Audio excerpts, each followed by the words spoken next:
para formar el tracto iliotibial. Esta banda ancha de fibras es también aponeurosis de los músculos tensores de la fascia lata y 3 tabiques intermusculares faciales que se originan en la cara profunda de la fascia lata y se insertan en la línea áspera del fémur.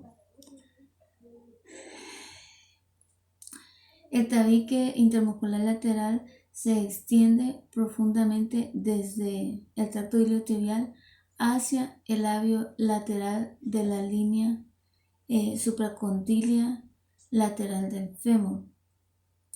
El tabique proporciona entre el plano entre nervios al cirujano, que necesita una amplia exposición del fémur. Podría ser un ejemplo. El hiato safeno a la abertura de la fascia lata inferior a la porción medial del ligamento inguinal. Unos 4 centímetros inferolaterales al tubérculo del pubis. El hiato safeno suele medir entre 3.75 centímetros de longitud y 2.5 de ancho, y su eje longitudinal es vertical. Su borde medial es liso, pero los bordes superiores, laterales e inferiores forman un borde agudo. Semilunar, el borde falciforme. Este borde se une alrededor de que es una capa de membrana localizada al tejido al tejido subcutáneo, y se extiende sobre el hiato safeno, cerrándolo totalmente. El tejido conectivo está perforado por numerosos orificios, valga la redundancia, por los que pasan vasos linfáticos eferentes de los nódulos linfáticos. Doctor, un gusto saludarle. Soy Carla Patricia Arevalo Granados, integrante para la exposición del laboratorio número 3 de macroanatomía, que se titula Compartimiento anterior y medial del muslo, articulación de la rodilla. Iniciaremos con lo que son los puntos de reparos anatómicos. En el laboratorio se nos pedía identificar o palpar lo que son la espina ilíaca superficial o superior y la espina del pubis, y reconociendo esto, vemos que en el trayecto podemos llegar a lo que es el ligamento inguinal, que es este que constituye el límite superior y anterior del muslo. Vamos a hablar de lo que son las fascias. Iniciaremos con lo que son las fascias superficiales. Se dice que las fascias superficiales o tejido cutáneo se sitúa profundamente con respecto a la piel, y está formado por tejido conectivo laxo, que contiene una cantidad de variables de grasa. Nervios cutáneos, nervios superficiales, el nervio cutáneo, el femoral, ¿verdad? Entonces las venas superficiales, está la vena safena magna y menor, y sus tributarias, sabemos que son las, por ejemplo, la vena epigástrica superficial, la vena circunfleja superficial, la vena pudente externa y la vena safena accesoria. También podemos encontrar que son los nódulos linfáticos. aquí tenemos una vista que podemos encontrar las tributarias y los nódulos linfáticos. El tejido subcutáneo de la cadera y el muslo continúan por la parte inferior de la pared lateral del borde del abdomen y el de la nalga. En la rodilla el tejido subcutáneo pierde su grasa y se mezcla con la fascia profunda. Si bien la grasa está de nuevo en el tejido subcutáneo de la pierna, la fascia profunda del miembro inferior. En modo de media elástica, esta fascia limita la expansión hacia afuera de los músculos que se contraen, haciendo que la contracción muscular sea más eficaz y la comprensión de la vena para impulsar sangre al corazón sea mucho mejor. Vamos a hablar lo que son las fascia lata o fascia profunda del muslo. Se denomina fascia lata, viene del latín que significa lata ancha. Lata significa ancha. Superiormente a la fascia lata se une y se continúa con el ligamento inguinal, el arco del pubis y y tubérculo del pubis, la membrana del tejido subcutáneo, o como la conocemos, fascia de escarpa, de la pared inferior de la pared abdominal, que también se une a la fascia lata a una distancia aproximada de un revés de dedo inferior del ligamento inguinal. La cresta ilíaca, lateralmente y posteriormente. El sacro, el coxis, el ligamento sacrotuberoso y la tuberosidad isquiática, estas se ubican posterior y medialmente. Inferiormente la fascia se une y se continúa con las partes expuestas del hueso de la rodilla. La fascia profunda de la pierna, por debajo de la rodilla. La fascia es fundamental ya que envuelve a los grandes músculos del muslo. También sobre todo lateralmente, cuando se engruesa y se refuerza con fibras longitudinales para formar el tracto iliotibial. Esta banda ancha de fibras es también aponeurosis de los músculos tensores de la fascia lata y tres tabiques intermusculares faciales que se originan en la cara profunda de la fascia lata y se insertan en la línea áspera del fémur. El tabique intermuscular lateral se extiende profundamente desde el tracto iliotibial hacia el labio lateral de la línea supracondilia lateral del fémur. El tabique proporciona entre el plano entre nervios al cirujano que necesita una amplia exposición del fémur. Podría ser un ejemplo. El hiato safeno a la abertura de la fascia lata inferior a la porción medial del ligamento inguinal.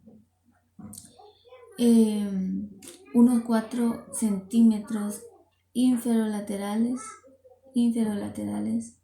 al tubérculo del pubis. El hiato safeno suele medir entre 3.75 centímetros de longitud y 2.5 de ancho, y su eje longitudinal es vertical Su borde medial es liso, pero los bordes superiores, laterales e inferiores forman un borde agudo. Semilunar, el borde falciforme. Este borde se une alrededor de que es una capa de membrana localizada al tejido cerrado, al tejido subcutáneo, y se extiende sobre el hiato safeno, cerrándolo totalmente. El tejido conectivo está perforado por numerosos orificios, valga la redundancia, por los que pasan vasos linfáticos eferentes de los nódulos linfáticos inguinales superficiales y por la vena safena magna y sus tributarias. Aquí las podemos observar, o aquí podemos tener una vista más.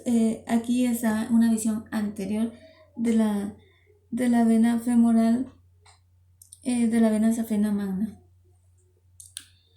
y sus tributarias. Tras pasar por el hiato safeno y la fascia cribiforme, la vena safena magna desemboca en la vena femoral y los vasos linfáticos desembocan en los nódulos linfáticos inguinales profundos.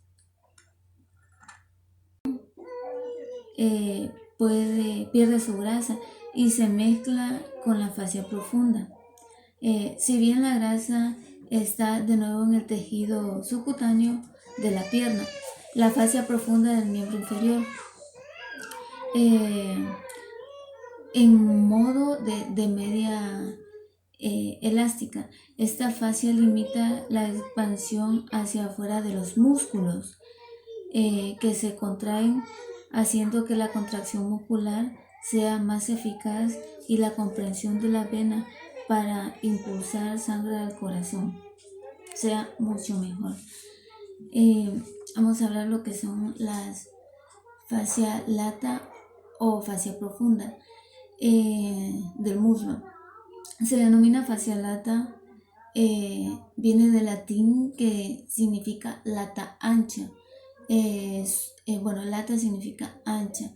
Superiormente a la fascia lata se une y se continúa con el ligamento inguinal, el arco del pubis y y tubérculo del pubis, la membrana del tejido subcutáneo, o como la conocemos, fascia de escarpa, de la pared inferior de la pared abdominal, que también se une a la fascia lata a una distancia aproximada de un revés de dedo inferior del ligamento inguinal.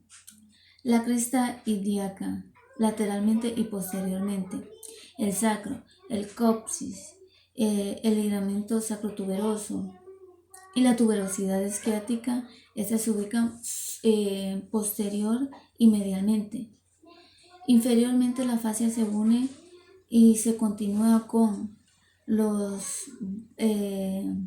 partes expuestas del hueso de la rodilla. La fascia profunda de la pierna, por debajo de la rodilla. La fascia es fundamental, ya que envuelve a los grandes músculos del muslo. También sobre todo lateralmente, cuando se engruesa y se refuerza con fibras longitudinales para formar el tracto iliotibial. Esta banda ancha alrededor de que es una capa de membrana localizada al tejido cerrado, al tejido subcutáneo y se extiende sobre el hiato safeno, cerrándolo totalmente. El tejido conectivo está perforado por numerosos orificios, valga la redundancia, por los que pasan vasos linfáticos eferentes de los nódulos linfáticos inguinales superficiales y por la vena safena magna y sus tributarias. Aquí las podemos observar, o aquí podemos tener una vista más. Aquí está una visión anterior de la vena femoral, de la vena safena magna y sus tributarias. Tras pasar por el hiato safeno y la fascia cribiforme, la vena safena magna desemboca en la vena femoral y los vasos linfáticos desembocan en los nódulos linfáticos. Mi nombre es Ruth Alvarenga y les hablaré del compartimiento anterior del muslo y del triángulo femoral o de escarpa. El compartimiento interior del muslo, profundo a la fascia lata, se identifica el plano muscular, que comprende los siguientes músculos. El músculo sartorio es el más superficial del compartimiento anterior del muslo. Es un músculo largo en forma de cinta que desciende oblicuamente a través del músculo desde la espina ilíaca anterosuperior del hueso coxal hasta la superficie medial de la porción proximal de la diáfisis de la tibia. Ayuda a flexionar el músculo de la articulación de la cadera y en la pierna en la articulación de la rodilla.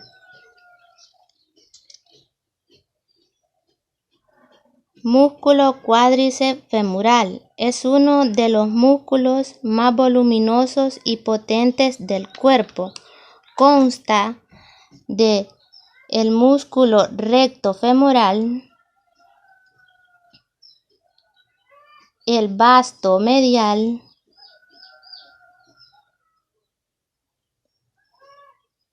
el vasto intermediario o crural y el vasto lateral. Los músculos vastos se originan en el fémur, mientras que el recto femoral se origina en la espina ilíaca anteroinferior del hueso coxal. Todos se insertan primero en la base de la rótula mediante el tendón del cuádriceps femoral y después en la tuberosidad anterior de la tibia mediante el ligamento rotuliano, tendón rotuliano o ligamento patelar. El cuádriceps sobre todo extiende la pierna en la articulación de la rodilla, pero el músculo recto femoral, al ser biarticular, también ayuda en la flexión del músculo en la articulación de la cadera. Músculo psoas ilíaco. El músculo psoas mayor y el ilíaco se originan en la parte abdominal posterior y descienden en la parte superior del compartimiento anterior del muslo. Ambos se insertan mediante un tendón común, el trocánter menor del fémur. El psoas ilíaco es un potente flexor del muslo, pues pasa por delante de la articulación de la cadera y también puede contribuir a la rotación del muslo. El triángulo femoral o de escarpa es una depresión en forma de cuña formada por los músculos de la porción superior del muslo en la unión entre la pared abdominal anterior y la extremidad inferior. Se localiza en el tercio superior de la cadera anterior del muslo. Sus límites superior o base. Lo delimita el ligamento inguinal. Medial lo delimita el borde medio del músculo aductor largo. Lateral del muslo sartorio, el piso o suelo formado a nivel medial por los músculos pectíneo y aductor largo y a nivel muscular lateral por el músculo psoas ilíaco. El techo formado por la fascia lata y la fascia crisiforme. El vértice apunta hacia abajo y se continúa con el conductor de los aductores. La vena y la arteria están envueltas por la vaina femoral.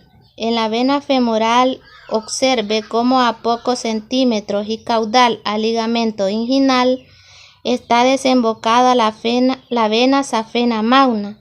El nervio femoral al nivel del triángulo lo observa completamente ramificado, dando sus ramas musculares y cutáneas. Mi nombre es Laura Marquina. Les explicaré un poco sobre la arteria femoral. Se origina en la continuación de la arteria ilíaca externa distal al ligamento inguinal. Esta es la principal arteria del miembro inferior. Entra en el triángulo femoral profundo respecto al punto medio del ligamento inguinal, a medio camino entre la espina ilíaca anterior superior, abreviada EIAC, y el tubérculo del pubis, lateral a la vena femoral. Su recorrido desciende a través del triángulo femoral, que bisecciona a continuación y discurre por el conducto aductor. Termina cuando atraviesa el hiato del aductor, donde aquí se convierte en arteria poplitea. La distribución es: las ramas irrigan a las caras anteriores y anteromediales del muslo. Les hablaré un poco sobre las ramas de la arteria femoral. La primera en que nos vamos a fijar es en la circunfleja ilíaca superficial, que es esta que encontramos acá. Es un pequeño vaso que se dirige en la arteria femoral a través del triángulo femoral. Siguiente tenemos la epigástrica superficial, que es esta que tenemos aquí. Esta surge de la parte frontal de la arteria femoral. Y por último, tenemos la pudenda externa superficial y la pudenda externa profunda, que son estas dos de aquí que encontramos a este lado. Estas se originan en la arteria femoral en su parte medial, cerca de la arteria epigástrica superficial. También podemos encontrar el femoral profundo de la rama terminal de la arteria denominada cuarta, que es la perforante. Las ramas musculares para el sartorio, vasto medial y aductores, y la arteria genicular descendente o descendente de la rodilla. Hoy les hablaré un poco sobre el compartimiento medial del muslo. El compartimiento medial del muslo se divide de la siguiente manera, o está conformado por los siguientes músculos. El aductor largo es un músculo grande en forma de abanico que ocupa la localización anterior del grupo aductor.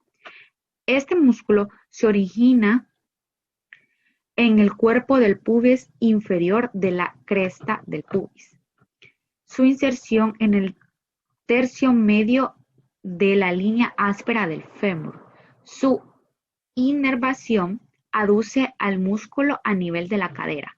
La función de este músculo es activar en la aducción y la rotación medial del muslo, y tiene flexión con la cadera extendida.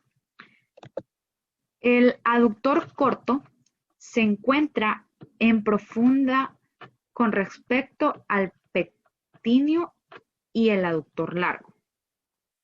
En su origen a partir del cuerpo y la rama inferior del pubis.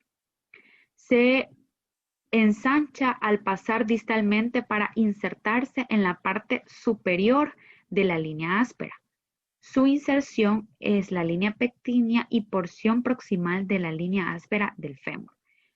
La función del aductor corto es la aducción y la rotación medial del muslo, así como la flexión de la cadera con la cadera extendida. También encontramos el aductor mayor, es el músculo de mayor tamaño, más potente y más posterior del grupo aductor. Este se origina en la rama inferior del pubis. Su inserción es la porción aductora, la tuberosidad glútea, la línea áspera, la línea supracondilia medial, la porción isquiovital, el tubérculo del aductor del fémur. La función de este músculo, que incluye la aducción y la rotación interna del muslo, así como la flexión de la cadera y extensión de ella. También encontramos el músculo grácil, que este es un músculo alargado, que ocupa la localización más medial del muslo. Es el más superficial del grupo aductor y por ende el más débil. Este es el único músculo que cruza entre la articulación de la rodilla y la coxal. Y por último, vamos a hablar de el obturador externo, que este es un músculo aplanado, relativamente pequeño en forma de abanico, al igual que el primer músculo que mencioné, que se localiza posteriormente en la porción superficial del muslo. La función de este es contribuir a la flexión del muslo. Buenas tardes, mi nombre es Verónica Esmeralda Benítez Reyes. Yo voy a hablar del conducto de los aductores o subsartorial. Es el conducto de fascia situado en el tercio medio de la parte interna del muslo, que se extiende desde el vértice del triángulo de Scarpa hasta el orificio del músculo aductor mayor o hiato mayor para abrirse en la fosa popltea por detrás de la rodilla. Está delimitado de la siguiente manera. Lateral está el músculo vasto interno o medial, y en la parte medial están los músculos aductor largo y aductor magno. Y superficial tenemos al músculo sartorio y la fascia subsartorial.